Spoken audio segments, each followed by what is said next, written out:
ప్రభుత్వాన్ని నిలదీస్తున్నందుకే తమకు నోటీసులు ఇస్తున్నారు అంటున్నారు హరీష్ రావు. ఇప్పుడు ప్రస్తుతం కేంద్ర మంత్రి కిషన్ రెడ్డి మాట్లాడుతున్నారు, లైవ్ లో చూద్దాం. వాళ్ళు కూడా డబ్బులు ఇవ్వడం లేదు.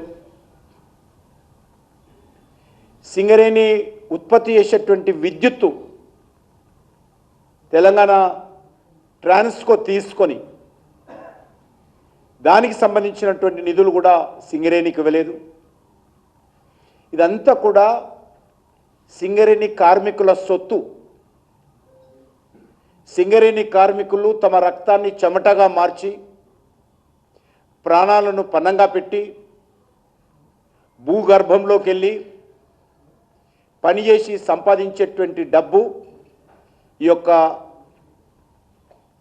నల్ల బంగారం, ఈ రకంగా ప్రభుత్వాలు వారి కష్టార్జితం చూసి వచ్చినటువంటి బొగ్గు కానీ విద్యుత్తు కానీ డబ్బులు చెల్లించకుండా ఈరోజు ఈ 12 సంవత్సరాలు చూస్తే ఈరోజు వరకు సుమారు 47,000 కోట్ల రూపాయలు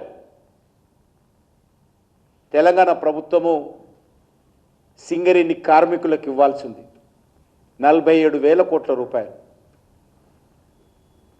పరిస్థితి ఏ రకంగా అంటే డిస్ట్రిక్ట్ మినరల్ ఫండ్ అని ఉంటుంది.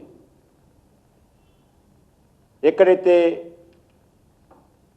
మైనింగ్ జరుగుతుందో మైనింగ్ కారణంగా అక్కడ చుట్టుపక్కల గ్రామాలు కానీ చుట్టుపక్కల ప్రాంతాలు కానీ ఎఫెక్ట్ అవుతే రోడ్లు వేయడం కోసం కానీ, మెడికల్ క్యాంపులు నిర్వహించడం కోసం కానీ, ఉపాధి అవకాశాలు పెంచడం కోసం కానీ, మౌలిక వసతులు కల్పించడం కోసం కానీ, ఆ ఎఫెక్టెడ్ ఏరియాలో ఖర్చు పెట్టడం కోసం డిస్ట్రిక్ట్ మినరల్ ఫండ్ అని ఉంటుంది. ఇప్పుడు పరిస్థితి ఏంటంటే ఆ డిస్ట్రిక్ట్ మినరల్ ఫండ్ కూడా ఇవ్వలేనటువంటి పరిస్థితి ఉంది.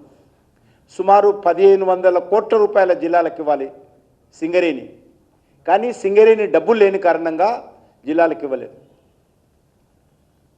ఈరోజు మేము ఎప్పటికప్పుడు చెప్తా ఉంటాం కోల్ కంపెనీలకు, ప్రైవేట్ సెక్టార్లో కానీ గవర్నమెంట్ కంపెనీలకు కానీ పిఎస్సీలకు కానీ అప్గ్రేడ్ చేస్తుండాలి, టెక్నాలజీ అప్గ్రేడ్ చేస్తుండాలి. పాత మిషన్ల స్థానంలో కొత్త మిషన్లు పెట్టాలి, పాత వాహనాల స్థానంలో కొత్త వాహనాలు పెట్టాలి, ఇంటిగ్రేటెడ్ కమాండ్ కంట్రోల్ సిస్టమ్ ఏర్పాటు చేయాలి, అనేక మేము ఆదేశాలు ఇస్తుంటాం.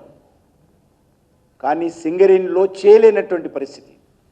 నిధులు లేక, న్యూ టెక్నాలజీ పెట్టలేక, పాత మిషన్లతో పనిచేసి కార్మికుల మీద అదనపు భారం వేస్తున్నది సింగరేణి కంపెనీ. కారణము నిధులు లేని కారణంగా. ఈ పాపం ఎవరిదని అడుగుతా ఉన్నాం. ఈరోజు అడ్డంగా మా ప్రెస్ కాన్ఫరెన్స్లో మాట్లాడడం కాదు,